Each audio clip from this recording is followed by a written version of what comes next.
بابا فرید کی ایک زندہ کرامت بتا دوں. میں کرامت وہی سناؤں گا جس کو ہر کوئی دیکھ بھی سکتا ہے اور محسوس بھی کر سکتا ہے. میں کرامت آپ کے آگے وہ رکھوں گا جس کو کوئی بھی دیکھ سکتا ہے. آج بھی آپ جا کے اس کرامت کو ابھی دیکھ سکتے ہیں. ایک زندہ کرامت بتاؤں بابا فرید کی, ایک زندہ کرامت بتاؤں داتا علی حجویری کی, ایک زندہ کرامت بتاؤں حافظ عبد الکریم رحمت اللہ علیہ کی, ایک زندہ کرامت بتاؤں غوث اعظم کی, مجدد الفسانی کی, بہاؤالدین نقشبند کی. ان کی زندہ کرامت یہ ہے, بابا فرید نے خود تو ساری زندگی اللہ کا ذکر کیا, خود زندگی میں تو لوگوں کو اللہ کا ذکر کرایا.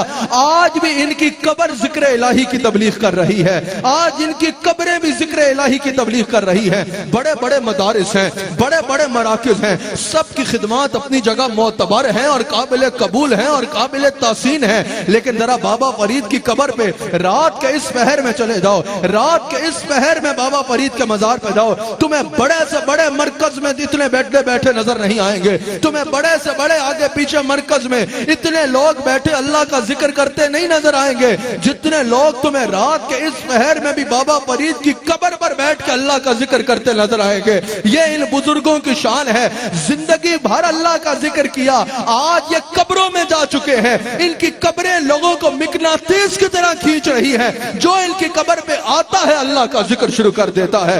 جاؤ نا بابا فرید کے مزار پہ. یاد رکھنا, جاہلوں کو دیکھ کے فیصلہ نہ کرنا. ہمارے پہ بات کرو تو ہمارے جاہلوں کو دیکھ کے نہ کرنا, ہمارے اہل علم لوگوں کو دیکھ کے کرنا, ہمارے پڑھے لکھے لوگوں کو دیکھ کے کرنا, ہمارے صحیح العقیدہ لوگوں کو دیکھ کے کرنا. جاہل ہر جگہ ہوتے ہیں اور اپنے کاموں میں مصروف ہوتے ہیں. آؤ نا ذرا بابا فرید کے مزار پہ, اس وقت چلو بابا فرید کے مزار پہ, اس وقت چلو داتا علی حجویری کے مزار پہ. وہاں کیا ہو رہا ہوگا, قبر کی ایک جانب بیٹھ کے کوئی ذکر کر رہا ہوگا, دوسری جانب بیٹھ کے کوئی قرآن پڑھ رہا ہوگا, اس طرف بیٹھ کے کوئی قبر سے نہیں اللہ سے دعا کر رہا ہوگا, اللہ سے دعا کر رہا ہوگا. تو پتا چلا ان بزرگوں کی یہ شان ہے, دنیا سے جا چکے ہیں لیکن آج بھی اپنی قبروں پہ لوگوں کو بلا کے اللہ کا ذکر کروا رہے ہیں, اللہ کا ذکر کروا رہے ہیں. یاد رکھنا یہ ان اولیاء کی شان ہے. پھر حضرت بابا فرید نے اسی ذکر و فکر کے ذریعے, اسی عبادت و ریاضت کے ذریعے, اسی علم اور اس پہ علم پہ عمل کے ذریعے اللہ کا قرب پایا, اور اللہ نے آپ پہ اپنا وہ رنگ چڑھایا جو آج 780 سال بھی بعد دنیا کو نظر آ رہا ہے.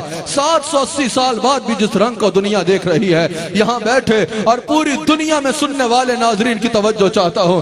مفسرین نے کہا اے دین اللہ, اس سے مراد اللہ کا دین ہے. پھر الزم دین اللہ, اس سے مراد یہ ہے کہ اللہ کے دین کو تھام لو, اللہ کے دین کے ساتھ مضبوطی کے ساتھ جڑ جاؤ. آج ہم بابا فرید سے محبت کیوں کرتے ہیں؟ کوئی دنیاوی رشتہ ہے؟ ابے دنیاوی رشتہ تو علامہ فیصل صاحب نے اپنے پردادا کی قبر نہیں دیکھی ہوگی, فاروق میروی صاحب نے اپنے پردادا کی قبر نہیں دیکھی ہوگی. دنیاوی رشتہ تو 3 پشتیں پیچھے بھی جا کے انسان وہاں جانا ضروری نہیں سمجھتا, انسان وہاں جانا کوئی خطا ضروری نہیں سمجھتا. 780 سال پرانے بزرگ کے ساتھ ایسی محبت کہ اس دور میں بھی لوگ دور دور سے چلے آتے ہیں. اس دور میں جب 2 وقت کی روٹی کھانا لوگوں کے لیے مشکل ہو گیا ہوا ہے, 2 وقت کی روٹی پکانا لوگوں کے لیے گھروں میں مشکل ہوا ہے, اس مہنگائی کے دور میں بھی لوگ دور دور سے سفر کر کے بابا فرید کے مزار پہ آتے ہیں. آخر یہ کون سا رشتہ ہے؟ آخر اس محبت کی بنیاد کیا ہے؟ آخر اس محبت کی وجہ کیا ہے؟ اس محبت کی وجہ فقط یہ ہے کہ یہ اللہ کے دین کو تھامے ہوئے تھے, انہوں نے اللہ کے دین کو تھام لیا. یاد رکھنا یہ کروڑوں لوگ جو تمہیں بابا فرید کے مزار پہ آتے نظر آتے ہیں, سال بھر جو تمہیں کروڑوں لوگ بابا فرید سے محبت کرتے نظر آتے ہیں, بابا فرید کے مزار پہ جو جمگٹے آپ کو مخلوق کے نظر آتے ہیں, یہ کون لوگ ہیں؟ کوئی بھی صحیح العقیدہ سنی یہاں شرک کرنے نہیں آتا. اگر کوئی شرک کرنے آتا ہے تو وہ گمراہ ہوگا, وہ مشرک ہوگا. لیکن شرک کی تعریف آپ کی من پسند نہیں ہوگی. شرک کی تعریف وہ ہوگی جو ہمارے بزرگوں نے قرآن و حدیث کی روشنی میں بتائی ہے. کوئی بھی صحیح العقیدہ سنی یہاں شرک کرنے نہیں آتا. جو صحیح العقیدہ سنی یہاں آتا ہے اس لیے آتا ہے کہ یہ وہ اللہ کا بندہ ہے جس نے لاکھوں لوگوں کو شرک سے پاک کیا ہے, لاکھوں لوگوں کو اللہ کے دین میں داخل کیا ہے. ارے بھائی یہ جو اتنی مخلوق تمہیں یہاں نظر آتی ہے, اس کی وجہ یہی ہے کہ یہ اللہ کا دین کے ساتھ جڑے, انہوں نے اللہ کی محبت کو دل میں بسایا, انہوں نے لاکھوں لوگوں کو اللہ سے جوڑا. اب لوگوں کے دلوں میں ان کی محبت اللہ ڈال رہا ہے. ان الذین آمنوا وعملوا الصالحات سیجعل لهم الرحمن ودا کی تفسیر میں علامہ ابن کثیر نے حضرت حرم بن حبان کا قول نقل کیا. حضرت حرم بن حبان کہتے ہیں, حافظ ابن کثیر نقل کر رہے ہیں کہ جو اللہ کی طرف صدق کے دل سے جھکتا ہے نا، اللہ اپنے بندوں کے دلوں کو اس کی طرف جھکا دیتا ہے۔ بابا فرید صدق کے دل سے اللہ کے آگے جھکے، اب مخلوق کا دلوں کو ان کی طرف کون جھکا رہا ہے؟ اللہ جھکوا رہا ہے۔ اب یہاں لوگ آتے ہیں، بابا فرید کے مزار پہ آ گئے، بابا فرید کے مزار پہ آ کے کہتے ہیں بھئی ماشاءاللہ اللہ ہو رہا ہے، اللہ کا ذکر ہو رہا ہے، قرآن کی تلاوت ہو رہی ہے،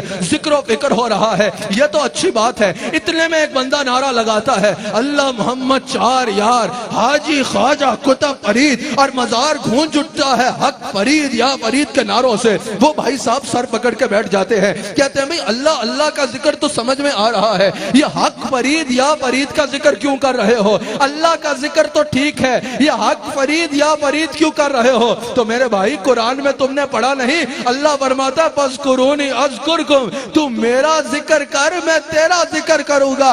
بابا فرید نے ساری زندگی اللہ اللہ کی، اب فرید فرید اللہ کروا رہا ہے، اب بابا فرید کے نعرے اللہ لگوا رہا ہے، اب بابا فرید کا ذکر اللہ کروا رہا ہے۔ میں نے کہا نا ایویں ہی نہیں فرید فرید ہوندی، ایسے ہی نہیں ہر طرح بابا فرید کا ذکر ہو رہا، ایسے ہی نہیں دنیا کے چار جانب تم کہیں بھی کسی کونے میں چلے جاؤ، چار دانگی عالم میں تمہیں حق فرید یا فرید کی صدائیں سنائی دیں گی۔ حضرت بابا فرید رحمت اللہ تعالی علیہ نے اللہ کے دین کو تھاما، اللہ کے دین کو تھام لیا، دل میں اللہ کی محبت کا بسایا۔ اب اپنی مخلوق کے دل میں ان کی محبت اللہ ڈال رہا ہے، اللہ ڈال رہا ہے۔ اور اگر تم بھی یہ مقام چاہتے ہو، حضرت بابا فرید کا مقام، حضرت بابا فرید کا رتبہ، حضرت بابا فرید کی شان ہسٹری نہیں ہے کہ بس اس کو پڑھ کے واہ واہ کر دو۔ تم نے بھی اس منزل پہ چلنا ہے، تم نے بھی اللہ کا ولی بننا ہے، تم نے بھی اللہ کا مقرب بننا ہے، تم نے بھی اللہ کی معرفت حاصل کرنی ہے۔ اور یہ ممکن کیسے ہوگا؟ اللہ کے دین کا مضبوطی سے تھام لو، صبغۃ اللہ، تم پہ اللہ کا رنگ چڑھ جائے گا۔